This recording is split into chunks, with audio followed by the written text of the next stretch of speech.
Once again, we have Meet the Makers, the video series that we're doing on block.news, where we meet some of the makers that are in the crypto blockchain space. These people are very, very forward thinking and dynamic. They're sort of laying the groundwork for the future of everything, in my opinion. I'm your host, Jonesy, and today, very, very fortunate to have Matthew Nolan of Menlo, Menlo One, with us. He's Skyping in from New York City. Thanks for taking the time to speak to us today, Matthew. Hey, thanks for having me. Yeah, this is great. Hey, why don't you sort of introduce our audience, just some general details so we can get familiar with what Menlo One provides. Sure. So we're making a development framework for building dApps at scale. It's effectively a caching layer that caches blockchain data on cloud-hosted web servers, so that users can access the blockchain without the latency and user experience issues that we're all too familiar with. Excellent. And what sort of uses do you envision this being applied to? Who would use this? I mean, really anyone who wanted to decentralize the web stack. You know, every website? I don't know. Yeah, I mean, Want to do that. We're looking at target verticals like aspects of fintech, aspects of online gaming, cloud computing, crowdfunding, obviously, aspects of there's a lot of disruption that has to happen in sort of the payment space, but we would love to see a decentralized version of Facebook. wow, that's really cool. What is sort of your motivation for something like that? What is it? Just a feeling you have about Facebook that we all kind of share? I mean, like I think, Facebook and Google, they get a lot of hate. I think it's like a natural evolution, right? They had to exist in the way that they existed. We all realize that we don't like our privacy being exploited, and now we're innovating something, we're creating something new. I wouldn't be shocked if Facebook introduces a decentralized aspect to their platform. But yeah, I think that there's actually like a lot of problems that can be solved. Practical business problems that can be solved with the application of blockchain technology. We actually just rolled out a decentralized version of Stack Overflow. Oh wow, For okay. example. Yeah. So the original Stack Overflow, it's great. I mean, as a developer, I use it, all day, every day, right? But we created a version where people can put up a bounty for having programming questions answered, and it's timed, right? So people are incentivized to get in and answer the question quickly so that they can collect the bounty. So this is a little untapped innovation from blockchain that no one's leveraged it. I think there's a lot of these kind of innovations out there, and maybe a Facebook that pays people for their reputation or for leaving valuable comments or something. I think that's kind of low hanging fruit for blockchain. Yeah, I'd love to see some of those mindless comments being totally removed because of there's no monetary motivation there. Like, you know? Wouldn't that be nice? Wouldn't it be nice if it cost everyone a little something before they spoke on the internet, just a little something? And I think hopefully it increase the quality. Imagine that. Imagine that. It costs you a little bit of something to put out your opinion. You would like research. You do further research, wouldn't you? You'd probably check your sources a little bit before you did that. It's like that Chris Rock joke that he did years ago, when he'd be like, we can't really do anything about the guns, but what if we charged $5,000 a bullet? Like, Yeah, you know what I mean? yeah. Like, I think the more people would know what they're talking about online. I think. Yeah, and I think we could use some of that. Why don't you tell us a little bit? Let's geek out a little bit. Tell us exactly how it works. Sure. So this will get a bit technical. That's okay. So, That's all right. so we're all. So I'm assuming your audience has used an Ethereum dApp, right? Hmm. You connect to a centralized web server. You download some JavaScript. Okay. If it's CryptoKitties or over the DEX or something, you initiate a transaction. Okay. MetaMask pops up. That fox-looking thing with those esoteric graphics, and you initiate the transaction and you wait patiently, right? And the seconds really really drag on. You know that moment that the minute that you're waiting for the block to confirm, it's like the seconds are like, hear the seconds tick. For me, it takes forever, right? Who likes Sure. waiting on the internet? So that's kind of the status quo. So so our solution basically is a web server where the users hit the web server, and a lot of the Ethereum interaction is taking place on a web server, okay? And we store, we'll be forward compatible with Neo and with Stellar and a bunch of stuff, but at launch we're supporting Ethereum and IPFS, okay? So all of the data in our block overflow, called block overflow, right? Yeah. Right.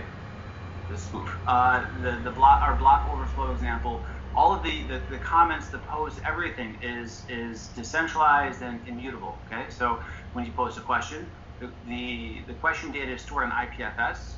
Okay, and the content addressable hash is stored on Ethereum. Okay, so we have a permanent record of it.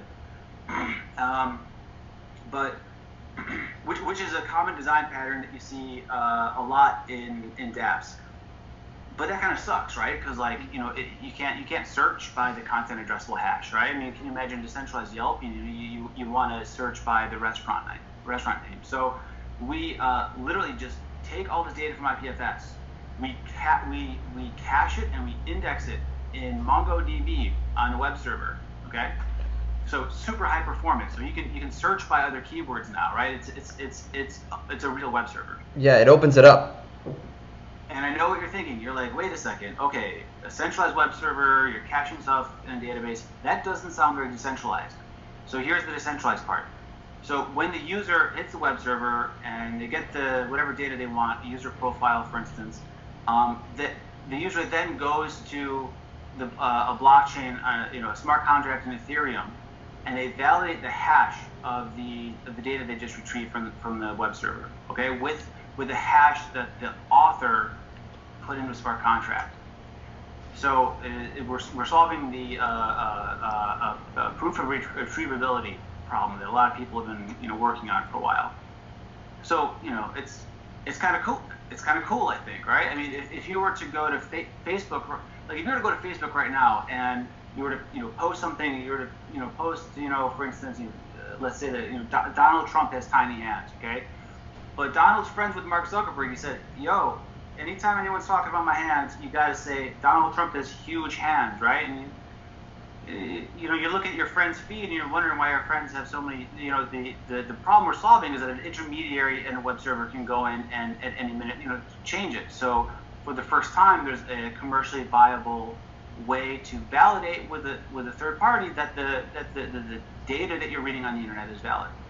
Yeah, and we need that, I think, as a tool. We need an extra filter these days because, for a long, long time, the problem was access to information. That was it. Had to go to a library, had to get on a horse and ride somewhere, had to, then the internet comes, got to get a high-speed download, got to get, now we're being inundated with data all the time.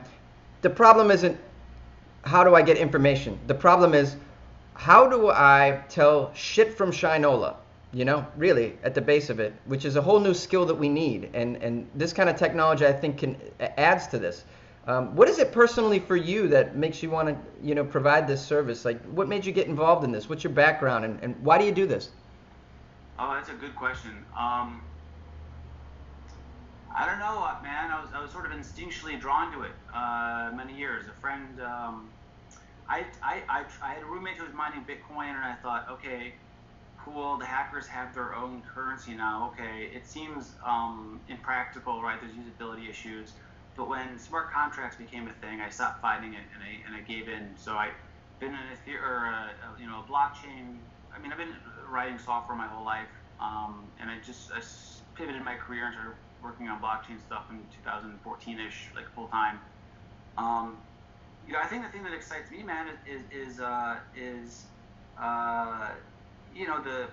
possibilities. Like I feel like I do feel like that this technology can change the world, change how we organize, transform society. And I know everyone's a little cynical now. It's a bear market. It's 2018, but I think there's a lot of power, untapped power in blockchain to change the way we organize. And excuse me. I worked on a. This is what got me thinking about this. I worked on a project a few years ago for some people from the Ethereum Foundation, right? The Ethereum was going to, well, they needed to vote on whether or not to fork Ethereum. So I worked on a project for them for people to vote on. Okay. Mm-hmm. So if you voted on whether or not to fork Ethereum, I was one of the handful of guys that built that application. And so Ethereum is really, really, really good at voting and securing those kinds of data and making those kinds of decisions. The problem that we had is that we were concerned that the website, the DApp that you're viewing the thing on, fork or do not fork, right? That's the website. There's HTML, there's a label, and a lot of people had a lot of emotional investment in the outcome of this vote, right? And a lot of money as well. I mean, this is a multi-million-dollar decision, right? I mean, a lot of people had strong feelings. And we were like hosting on AWS, and we were like kind of worried that, the likelihood of an administrator at at Amazon, has access to our box, having a lot of Ethereum and a strong opinion about it was actually pretty high, right? Mm-hmm. So, it's everyone talks about blockchain, governance and to organize and DAOs and stuff, and Ethereum is great at that.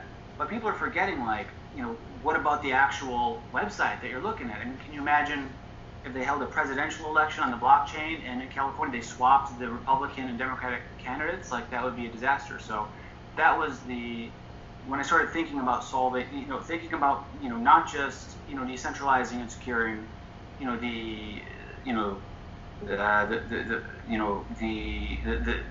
underlying data that's stored on the blockchain, but how do we decentralize everything, the entire internet, Yeah. So, yeah. And as soon as you were talking about that, my mind went to a political election as well. I started thinking, because we've been talking about it for 2 years now about tampering, and this seems like this kind of technology can sort of, truly make what should be a pure democracy, and those of us that want to participate in it, we should have the confidence to do so, and not think that, oh, my vote doesn't matter.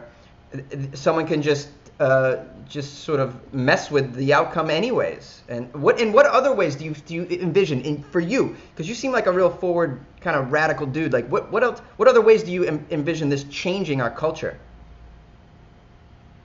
I mean, if we could just get crowdfunding right, I think that has the power to transform society. Okay, so we all agree. So most people agree that the current ICO model is broken. Okay, fine. So what ICO, what kind of global crowdfunding, model can we implement? And the SEC, for instance, they ruled that the DAO was definitely security. Okay, so it's being an intermediary for the exchange of a security is a very unfortunate place to be, because it's extremely regulated, right? Do you know how many equity crowdfunding sites there are? There's 12. There's 12, man. There's not that many. It's really hard to get the licenses for that and to meet the requirements, and it's effectively a non-starter for global decentralized crowdfunding where you can expect to benefit from the efforts of others, right? So our Menlo 1 could be used to build the infrastructure for ICO 2.0 or 3.0 or whatever version we're on now. Globalized venture capital, globalized nonprofit fund allocation. That's it seems like that wouldn't change the world at first, but if you think about it, the only people who get funding for their idea are already well-to-do people in San Francisco and maybe New York. Okay, so what happens if a startup that's comprised of a group of women in Malaysia can finally get funding, or people in India, like people anywhere, right? I think that's, we're going to see like, a radical transformation in the kind of technology that are developed just from that, Mm-hmm. And how do our viewers sort of access your services? Why don't you tell us a little bit about that before we wrap up? Yes. So we're having a token sale. Amazing. Tell us about that. Fantastic. Tell us about the so tokenization, your economy, a little bit about that. That's great. Sure. The system I just described, it's kind of like it's been the WordPress of blockchain, right? Where you have all this. Someone has to pay these content nodes to run, right? And like all of these actors need to get paid. So that's our token. It's the one token. It's the only one you need.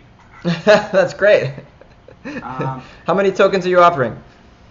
Oh, just the one, man. Just the one. All right. Just one. We'll be fighting over that one. There's a billion of them, so yeah, there are 9 days left. Go to tokensale.menlo.one. This is your chance to get it. And Block Overflow, our decentralized Stack Overflow, is working on Koban right now. You can try it out, post some questions. The production version of that will be launching on mainnet day one at the end of the token sale.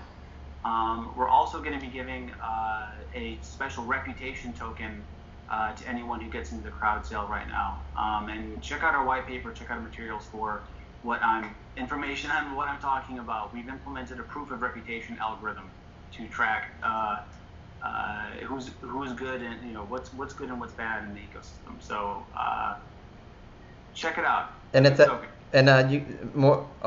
white paper, that information, Menlo.one, right? That is correct. www.menlo.one. And that's one spelled out for those of listening. .one spelled out, Menlo.one. Matthew, thanks for taking the time to talk to me and our audience and sort of tell us about your product. I really appreciate your time. Those of you watching at home, thanks for watching Meet the Makers. And you can find more videos like the one I just recorded with Mr. Matthew Nolan in New York City at block.news. So check that out. I'm Jonesy. Talk to you later.